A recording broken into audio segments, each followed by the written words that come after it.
हर हर महादेव, शिव जी का संदेश। मेरे प्रिय बच्चे कैसे हो तुम? भगवान भोलेनाथ के आशीर्वाद। ओम नमः शिवाय। जय शिव शंकर, जय भोलेनाथ, जय माता पार्वती, जय सरस्वती माता, जय लक्ष्मी माता, जय हो दुर्गे माता, जय श्री राम, जय श्री राधे कृष्ण गोविंद, हम मुरारी है नाथ, नारायण वासुदेवा, नमो हरे कृष्ण कृष्ण कृष्ण हरे हरे, हरे राम राम राम हरे हरे टाइप को भगवान शिव कहते हैं।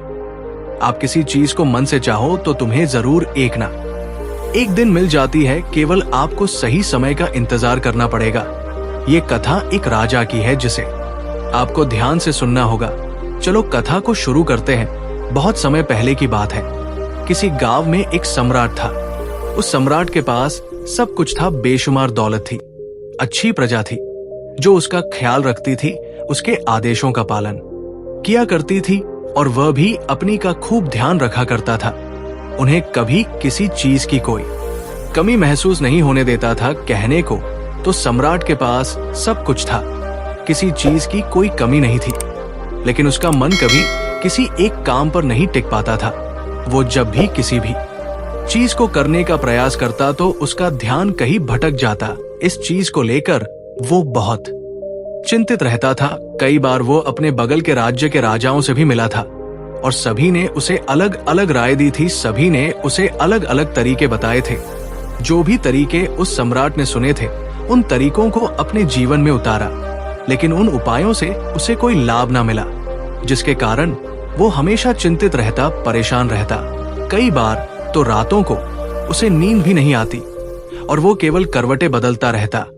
एक दिन सम्राट के कानों तक एक बात पहुंची कि उसके राज्य में एक ऐसा असाधारण व्यक्ति है जिसके शब्द अनमोल है, जिसके एक एक शब्द में जीवन का रहस्य छुपा है, जीवन का सत्य छुपा है। और उस व्यक्ति से मिलने के लिए लोग दूर दूर से आते हैं, क्योंकि हर व्यक्ति की समस्या का समाधान वो बहुत ही सरलता और आसानी से करता है।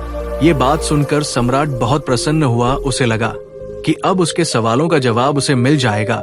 इतनी तारीफ सुनकर सम्राट ने ये तय किया कि वो तुरंत ही जाकर उस व्यक्ति से मिलेंगे और उसे ये भी पता चल जाएगा कि जो लोग की इतनी तारीफ कर रहे हैं, क्या वो सच है या नहीं। अगले दिन सुबह सुबह वो सम्राट उस व्यक्ति से मिलने के लिए निकल गया। रास्ता कुछ ज्यादा ही लंबा था, जिस कारण सम्राट ने बीच रास्ते में आराम किया। वहां पर उपस्थित हर कोई उस व्यक्ति के बारे में जानता था।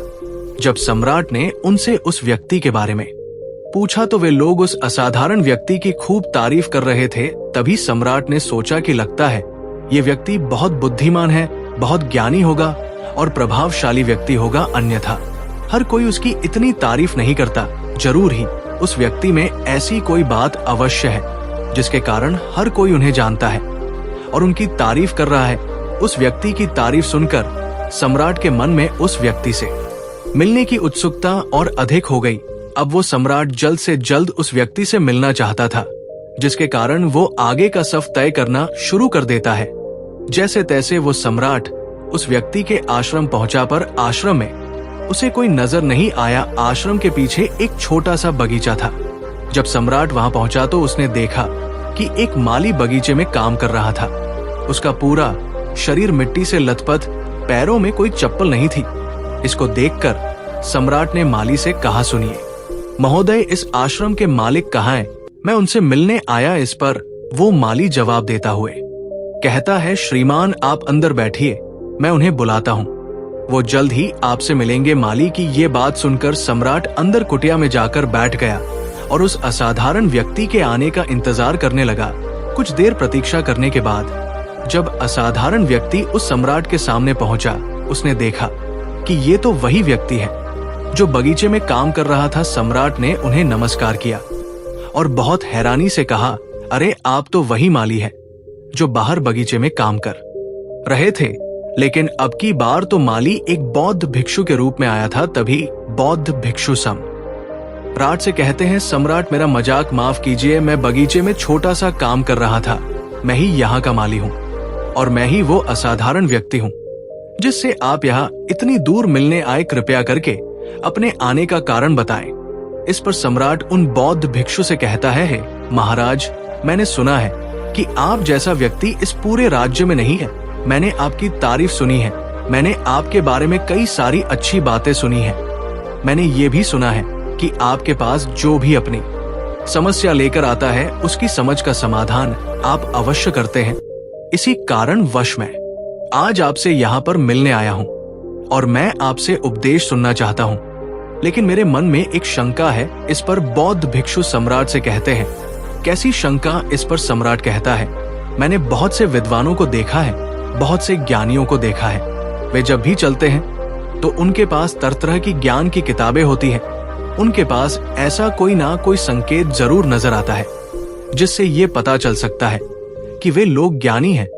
लेकिन आपके पास तो ना कोई ज्ञान की किताबें हैं और ना ही कोई ऐसी कला के संकेत आप में नजर आ रहे हैं। लेकिन उसके बावजूद आप बहुत शांत नजर आ रहे हैं। क्या आप मुझे इसका रहस्य बता सकते हैं?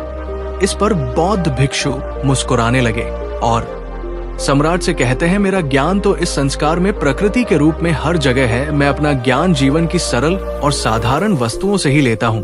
पर महाराज, आप यहाँ किस समस्या को लेकर परेशान हैं? कृपया आप मुझे आपके यहाँ आने का कारण समझाएं। इस पर सम्राट कहते हैं, गुरुवर, मेरे यहाँ आने का कारण यह है कि मैं किसी भी काम को लेकर लंबे समय तक उसी कार्य पर अपना ध्यान नहीं लगा पाता। मैं कुछ ही देर में उस कार्य से भटक जाता। सम्राट से कहते हैं, मेरा ज्ञान तो इस संस्कार में प्रकृति के रूप में हर जगह है। मैं अपना ज्ञान जीवन की सरल और साधारण वस्तुओं से ही लेता हूँ। पर महाराज, आप यहाँ किस समस्या को लेकर परेशान हैं? कृपया आप मुझे आपके यहाँ आने का कारण समझाएं। इस पर सम्राट कहते हैं, गुरुवर, मेरे यहाँ आने का कारण यह है कि मैं किसी भी काम को लेकर लंबे समय तक उसी कार्य पर अपना ध्यान नहीं लगा पाता। मैं कुछ ही देर में उस कार्य से भटक जाता हूँ। कृपया कर मुझे अपने इस समस्या का समाधान बताएं। मैं इस बात से काफी चिंतित हूँ। बौद्ध भिक्षु ने सम्राट की चिंता को समझकर कहा, महाराज, आपकी समस्या मुझे समझ आ गई है।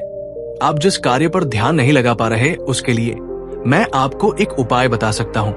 लेकिन आज आपको देर हो चुकी है। आप मुझे कल सुबह मिलिए। कल सुबह का समय ठीक रहेगा। कल सुबह जब आप मुझसे मिलेंगे तो मैं आपके सभी सवालों का जवाब आपको दे दूंगा। ये कहकर बौद्ध भिक्षु वापस अपने बगीचे में लौट गए और वो सम्राट भी वापस अपने महल लौट गया। लेकिन सम्राट को रात भर नींद नहीं आई। वो बस यही सोच में लगा था कि आखिर बौद्ध भिक्षु मुझे क्या बताने वाले हैं। वो तो मुझे एक साधारण से माली नजर आ रहे हैं, लेकिन जिस तरह से उनका मन शांत था, जिस तरह से वो शांत नजर आ रहे थे, ये बहुत आश्चर्य करने वाली बात है। रात भर सम्राट इन्हीं ख्यालों में खोया रहा। अगले दिन सुबह सूरज निकलने से ठीक पहले सम्राट उस आश्रम पर वापस पहुंचा। वहां पर बौद्ध भिक्षु पहले से ही उपस्थित थे। जैसे ही सम्राट वहां पहुंचा, उन बौद्ध भिक्षु ने एक पानी का छोटा सा जग उस सम्राट के हाथ में थमा हुए कहते हैं, इसे लीजिए और पौधों पर धीरे धीरे पानी डालिए। और ऐसा करते करते ये आपके सामने पूरे 15 पौधे हैं। इन सभी पर आपको इसी प्रकार पानी डालते चले जाना है। लेकिन जब आप इस क्रिया को कर रहे होंगे तो उस वक्त मेरी एक बात का अवश्य ध्यान रखिएगा कि आपको इस दौरान कुछ और नहीं करना है, ना कुछ सोचना है और ना ही कहीं आपका ध्यान भटकना चाहिए। आप जब इन पौधों को पानी दे रहे होंगे तो आपका पूरा ध्यान केवल इन पौधों पर ही होना चाहिए। यदि इस बीच आपके मन में कोई विचार आए तो वहीं पर रुक जाइएगा और फिर दोबारा से पहले पौधे से पानी डालना शुरू कीजिए। और जब आप मेरी बात मानकर ठीक इसी प्रकार इन सभी 15 पौधों को पानी दे देंगे, तब आप मेरे पास आइएगा और मैं आपके सभी सवालों का जवाब आपको दे दूंगा। उस सम्राट ने आज तक ऐसा कोई काम नहीं किया था और सम्राट को ये काम बहुत छोटा सा लग रहा था। सम्राट पहली बार ऐसा कोई काम करने जा रहा था। उस पानी के जग से पहले पौधे पर बहुत ही ध्यानपूर्वक पानी दिया और फिर दूसरे पौधे की ओर आगे गया। दूसरे पौधे पर भी उसने ध्यानपूर्वक पानी दिया। फिर उसने तीसरे पौधे पर पानी देना शुरू किया ही था कि उसके मन में तरह तरह के विचार उत्पन्न होने लगे। उसे अपने महल का बगीचा याद आने लगा, जहां पर तरह तरह के फूल थे, तरह तरह के पौधे लगे हुए थे। तभी अचानक उस सम्राट को उन बौद्ध भिक्षु की बात याद आ गई। यदि मन में कोई भी विचार उत्पन्न हो तो उसे फिर से पहले पौधे से पानी देना शुरू करना होगा। तुरंत ही पहले पौधे के पास वापस पहुंचा और उसने फिर से पहले पौधे को पानी दिया। दूसरे पौधे को उसने फिर से ध्यानपूर्वक पानी दिया। जैसे ही वो तीसरे पौधे पर पहुंचा, उसके मन में फिर से कई तरह के विचार उत्पन्न होने। अब की बार ये सोच रहा था, पता नहीं मेरे बिना मेरे साम्राज्य में क्या हो रहा होगा। और अब की बार सम्राट को बहुत क्रोध आने लगा। उसने सोचा कि आखिर में ये छोटा सा कार्य क्यों नहीं कर पा रहा हूं। वह तुरंत ही फिर से पहले पौधे के पास पहुंचा। उसने अब की बार बहुत ध्यानपूर्वक पहले पौधे को पानी दिया, दूसरे पौधे को भी ध्यानपूर्वक पानी दिया। ऐसे करते करते अब बार सम्राट करीबन 5 पौधों में बहुत ही ध्यान पानी दे चुका था। लेकिन अब की बार जैसे ही उसने छठे पौधे पर पानी देना शुरू किया, उस पानी को देखकर सम्राट के मन में नदी के विचार उत्पन्न होने लगे और सम्राट अब बहुत परेशान हो चुका था। जितनी बार वो पौधों को पानी देने का प्रयास करता है, हर बार वो असफल हो जाता। उसका मन उतना ही ज्यादा व्याकुल होता जाता और वो खुद पर क्रोधित हो जाता है। सम्राट ये बात बहुत अच्छी तरह से जानता था कि वो भिक्षु उसकी परीक्षा ले रहे हैं। वो बहुत बुद्धिमान था, इस कारण उसने उन बौद्ध भिक्षु के सभी नियमों का पालन करना जरूरी समझा। सम्राट जितनी बार भी कोशिश करता है, हर बार वो असफल हो जाता। उसका मन उतना ही ज्यादा व्याकुल होता जाता है, हमेशा खुद को किसी ना किसी विचार में उलझा हुआ पाता। ऐसे ही करते करते सुबह से शाम का वक्त हो चुका था, लेकिन अब तक वो सम्राट पूरे 15 पौधों में पानी नहीं दे पाया था। जब बौद्ध भिक्षु लौटकर शाम को वापस आश्रम लौटे तो उन्होंने देखा कि वो सम्राट थक हार कर बैठा हुआ है और तरह तरह की बातों में उलझा हुआ है। तभी बौद्ध भिक्षु सम्राट के पास पहुंचे और कहने लगे हैं, सम्राट, मैं तुम्हारी ईमानदारी से बहुत खुश हूं। तुमने अपने कार्य को पूरे मन और लगन के साथ करने का पूरा प्रयास किया, इसलिए जो बात मैं तुम्हें बताने जा रहा हूं उसे बहुत ही ध्यानपूर्वक सुनना और समझने का प्रयास करना। जब हमारा मन विचारों से खाली हो जाता है, तब उसमें मन का असली स्वरूप नजर आता है।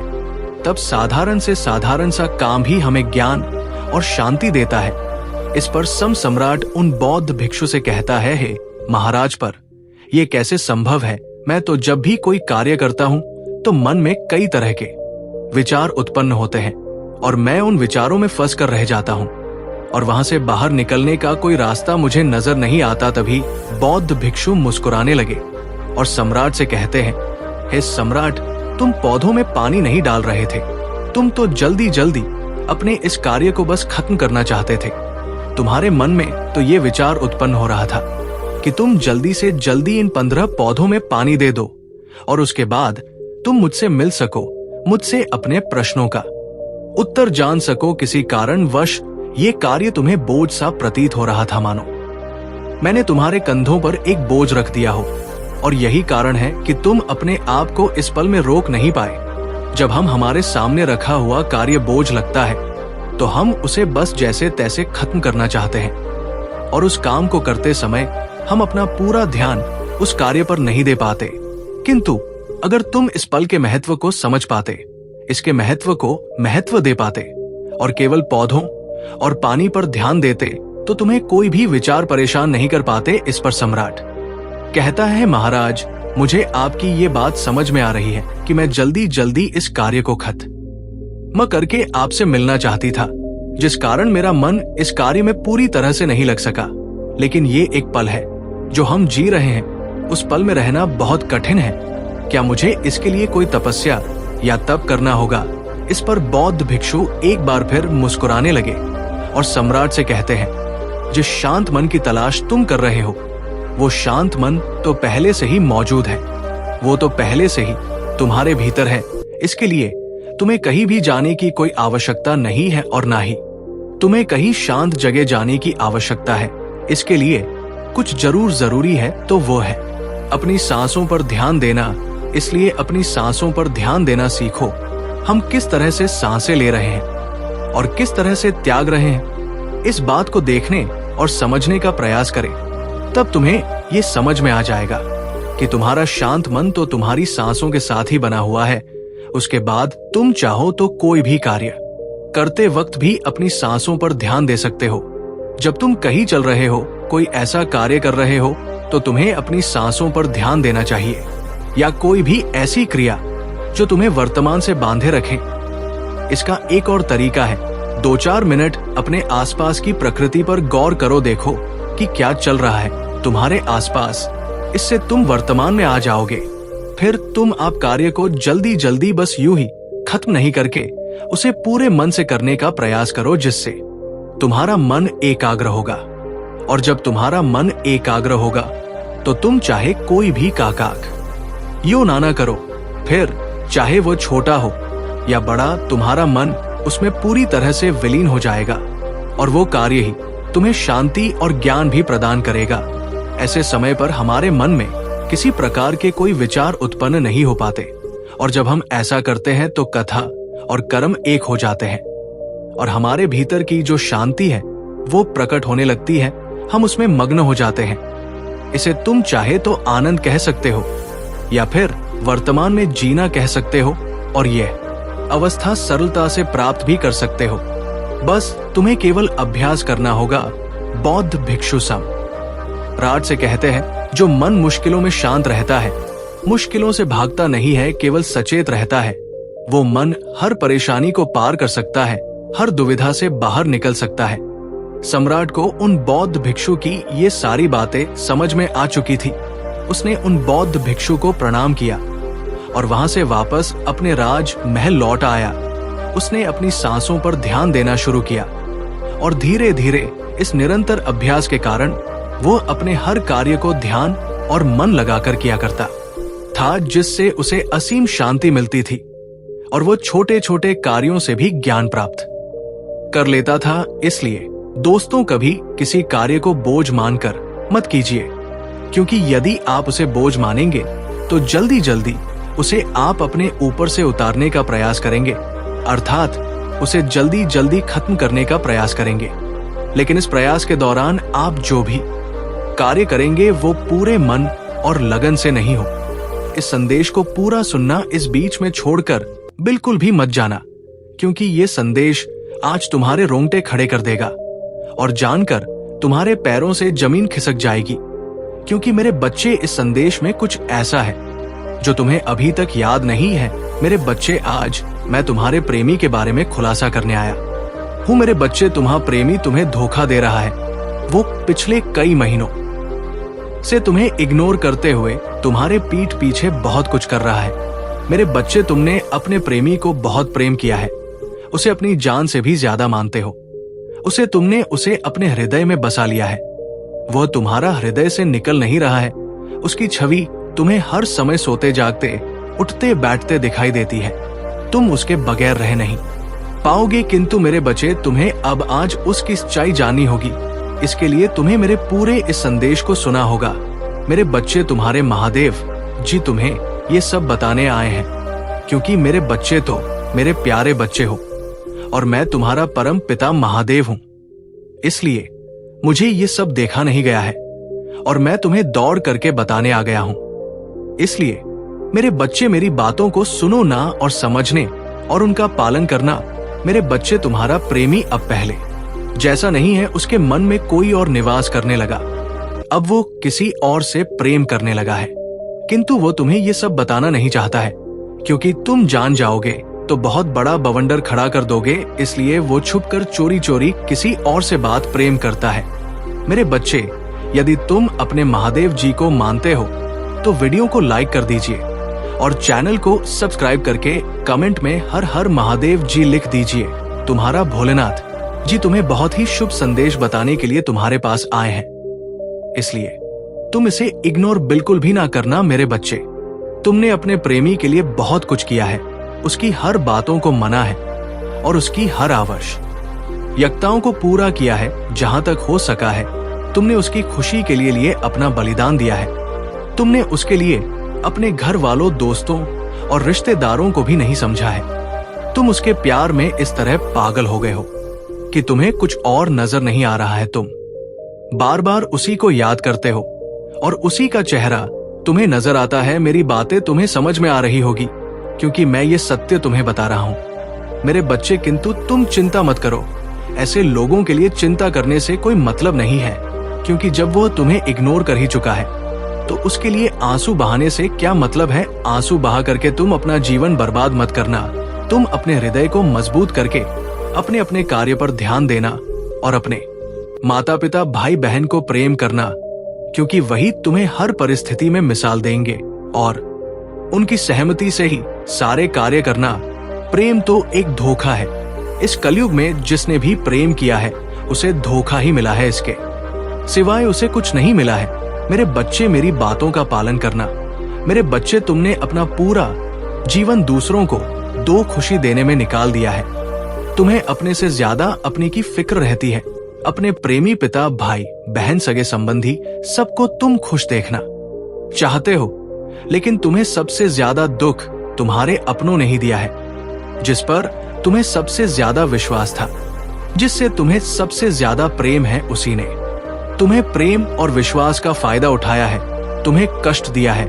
मेरे बच्चे, तुम मुझसे शिकायत करते हो कि महादेव जी, मुझे ही इतनी परीक्षाओं से गुजरना क्यों पड़ता है, मेरी क्या गलती है, मुझसे आपने इतनी कठोर परीक्षा क्यों ली है।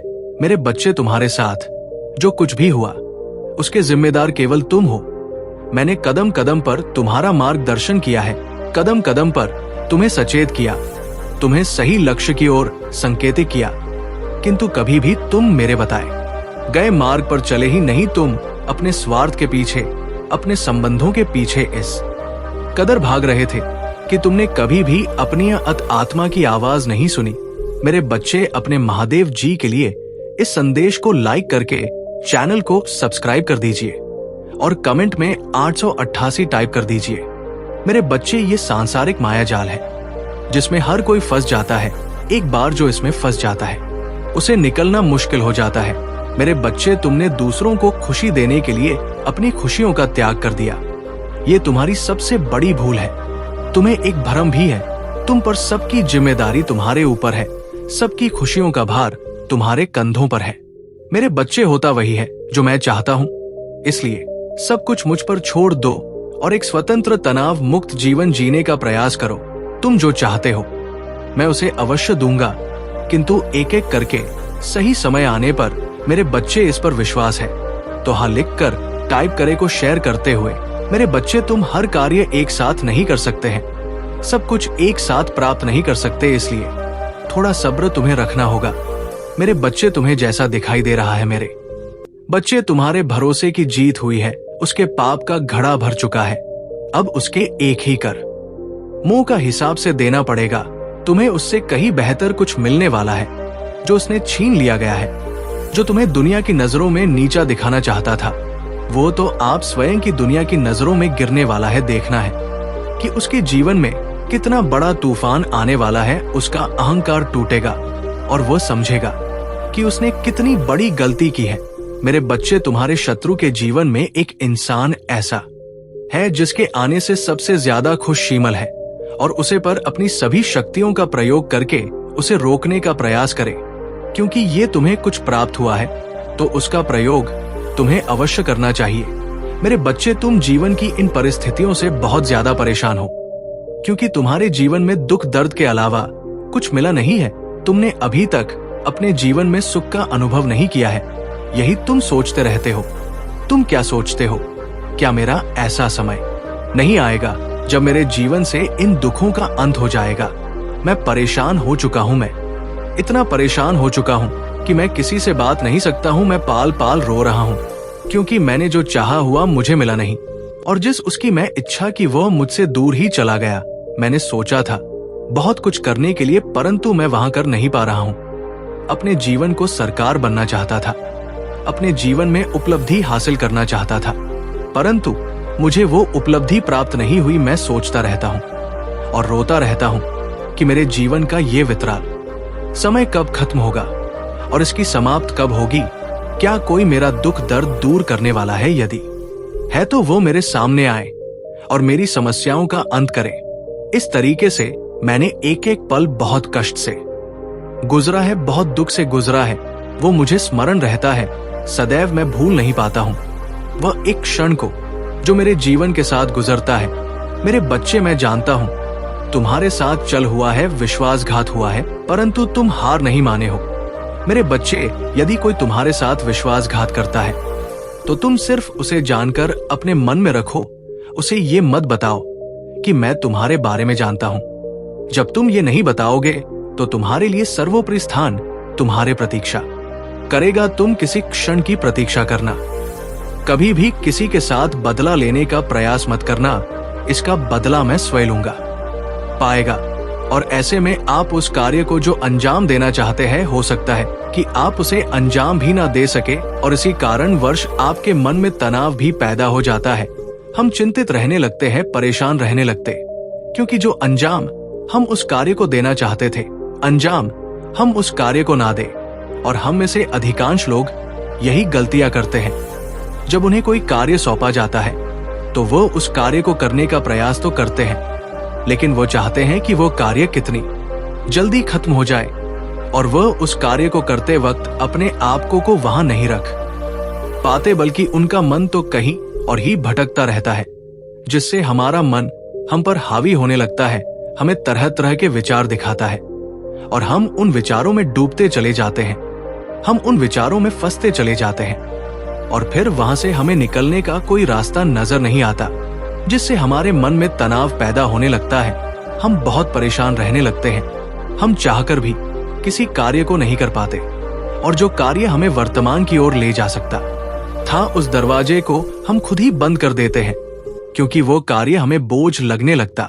इसलिए जब भी आप कोई कार्य शुरू करना चाहते हैं तो उससे पहले अपना पूरा ध्यान अपनी सांसों पर केंद्रित करें और फिर आप चाहे तो अपने काम के दौरान भी अपनी सांसों पर अपना ध्यान लगाए रख सकते हैं और यही सांस का जो ध्यान है, ये आपके काम के ध्यान में परिवर्तित हो जाएगा और इस कार्य में जो भी कठिनाइयां उत्पन्न हो रही हैं, उसे आप पल भर में सुलझा देंगे। फिर चाहे कैसी भी विपरीत परिस्थितियां आपके सामने क्यों ना आ जाएं, आप उस कार्य को पूरे मन और लगन के साथ पूरा करके ही रहेंगे।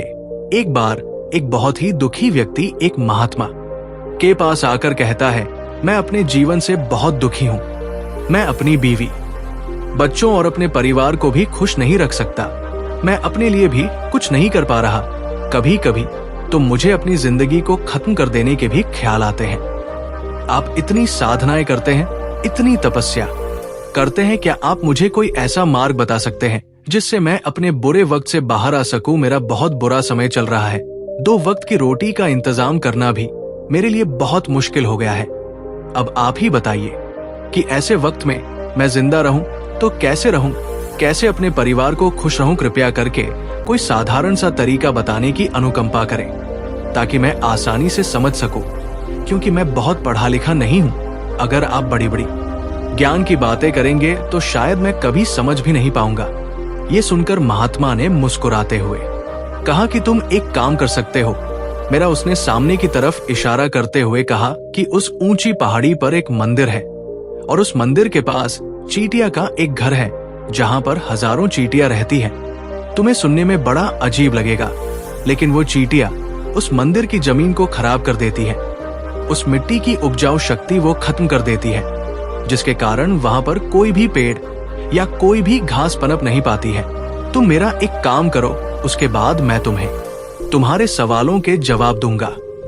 तुम 7 दिन तक रोज उस पहाड़ी पर जाओ और उस चींटिया के घर को तहस नहस कर दो, उसको तोड़ दो। जब भी तुम्हें कोई चींटियों का घर दिखे मंदिर के आसपास तो उसे वहीं पर तहस नहस कर देना, लेकिन याद रहे घर को तोड़ने में कोई भी चींटी मरने नहीं चाहिए। इस बात को समझने का प्रयास करते हुए वो युवक वहां से चला गया। शायद उसको कुछ समझ में नहीं आया था कि महात्मा जी ऐसा क्यों करवा रहे हैं। वह तो उन चिड़ियों पर अन्याय कर रहे हैं, उनका घर तोड़वा रहे हैं, उन्हें नुकसान पहुंचा रहे हैं। आखिर कौन महात्मा ऐसा करेगा? लेकिन फिर भी उस महात्मा की बात मानते हुए वो अगले दिन से ही पहाड़ी पर जाना शुरू कर देता है। जब वह पहले दिन पहाड़ी पर पहुंचता है तो देखता है कि बहुत सारी चींटियां अपना खाना जुटाने में लगी हुई हैं। सारी चींटियां कतार से चल रही थी और अनाज के छोटे छोटे कण उठाकर अपने घर में जमा करती जा रही थी। ये देखकर पहले तो उस युवक का मन कमजोर पड़ गया। उसने सोचा कि ये इतनी मेहनत करके अपना घर भर रही है और मैं इनके घर को तबाह कर दूंगा तो इनको कितना बुरा लगेगा। लेकिन फिर उसने उस महात्मा की बात याद करते हुए उस घर को तोड़ना शुरू कर दिया। जल्द ही चींटियों में हाहाकार मच गया। वो इधर उधर दौड़ने लगी। अभी तक जो कतार में मैं चल रही थी, अब वो बिखर गई और इधर उधर अपनी जान बचाने के लिए भागने लगी। थोड़ी देर में घर टूट गया और सारी चींटियां इधर उधर छुपने के लिए भाग चुकी थी। ये करने के बाद वो युवक दुखी मन से वापस अपने घर पर लौट आया। उसका मन परेशान था, दुखी था, पश्चाताप से भरा हुआ था। फिर उसने अपने बिस्तर में रात में लेट लेटे ही सोचा कि अब तो उन चींटियों का घर तबाह हो चुका है। अब वो वापस जाने से क्या प्रयोजन है, अब क्या फायदा होगा, क्योंकि चींटियों का घर तहस नहस करने के लिए महात्मा जी ने कहा था, जो मैं कर चुका हूं। लेकिन फिर कुछ सोचकर अगले दिन उसने फिर से जाने का निश्चय किया। और अगले दिन सुबह सुबह उठकर वो वापस उसी पहाड़ी पर पहुंच जाता है। पहाड़ी पर पहुंचकर वो उसी जगह पर पहुंचता है जहां पिछली सुबह उसने उस घर को तहस नहस कर दिया था। लेकिन वो ये देखकर चौंक जाता है कि उन चींटियों ने फिर से अपना घर उसी जगह पर बना लिया था और अब वो फिर से अपने घर के लिए सामान इकट्ठा करने में जुटी हुई थी। उस आदमी को देखकर लगा कि ये चींटियां कितनी मूर्ख हैं। इनको पता है कि कल ही इनका घर इसी जगह पर तबाह किया गया है और उसी जगह पर उन्होंने अपना नया घर भी बना लिया। और ये सोचकर वो आदमी हंसने को हुआ, लेकिन फिर से माँ की बात याद करते हुए उसने उन चींटियों का घर फिर से तबाह करना शुरू कर दिया। फिर से उन चींटियों में हलचल मच गई और थोड़ी देर में वो चींटियां इधर उधर अपनी जान बचाने के लिए भागने लगी। कुछ ही देर में उनका घर फिर से नष्ट हो गया और वो युवक थोड़ा तोष के भाव से कि इस बार तो मैंने अच्छी तरह से उस घर को तबाह कर दिया है। अब तो वो चिड़िया यहाँ पर अपना घर बना ही नहीं पाएगी। इसीलिए जाने से पहले उसने उस घर पर ठंडा पानी भी डाल दिया ताकि चींटियां वहां पर अपना घर ना बना सके। और इस तरह अपना कर्म पूरा करके वो युवक फिर से अपने घर लौट आया। आज रात में सोते वक्त फिर से वो इंसान यही सोच रहा था कि क्या महात्मा ये सही काम करवा रहे हैं? क्या किसी का घर तबाह करना किसी सिद्ध पुरुष को शोभा देता है? क्या हो अगर वो महात्मा सिद्ध पुरुष हो ही ना, क्या होगा अगर वो मुझे बेवकूफ बना रहे हो? लेकिन फिर उसने निश्चय किया कि मैं अपने काम को पहले पूरा कर लेता हूं, उसके बाद ही पता चलेगा कि महात्मा मुझसे ऐसा क्यों करवा रहे थे। और यही सोचकर वो मैं सो जाता है। अगले दिन सुबह उठकर वह फिर से उसी पहाड़ी की ओर निकल जाता है। पहाड़ी पर पहुंचकर वो उसी जगह पर पहुंचता है जहां पर उसने उनके घर को तबाह कर दिया था। और वो ये देखकर खुश हो जाता है कि वहां पर कोई भी घर नहीं था, सारी चींटियां वहां से भाग चुकी थी। अब उसने सोचा कि अब मेरा रोज रोज आने का क्या प्रयोजन, क्योंकि चींटियां तो अपना घर बदल चुकी है और महात्मा जी ने मुझे 7वें दिन आने के लिए कहा था। लेकिन आज तो तीसरा ही दिन है, अब बाकी 4 दिन वापस आने का क्या प्रयोजन। और यही सोचकर उसने निश्चय किया कि यहाँ से वो सीधा उसी महात्मा के पास जाएगा और उनको को ये सारी खबर बता देगा। जब वो वापस मुड़कर उस पहाड़ी से उस महात्मा की कुटिया की तरफ जाने लगा तो उसने देखा तो अचानक उसकी नजर एक और घरों पर पड़ी जो कि चींटियों का ही बनाया हुआ था। मतलब कि वो घरौंदा चींटियों ने ही बनाया था और अब वो चींटियां नए घर में वास कर चुकी थी। ये नया घर उनके पुराने घर से थोड़ी ही दूरी पर था। और जब उसी युवक की नजर उस घरों पर पड़ी तो उसने सोचा कि जय शिवशंकर, जय भोलेनाथ, जय माता पार्वती, जय सरस्वती माता, जय लक्ष्मी माता, जय हो दुर्गे माता, जय श्री राम, जय श्री राधे कृष्ण गोविंद हम मुरारी है नाथ, नारायण वासुदेवा, नमो हरे कृष्ण कृष्ण।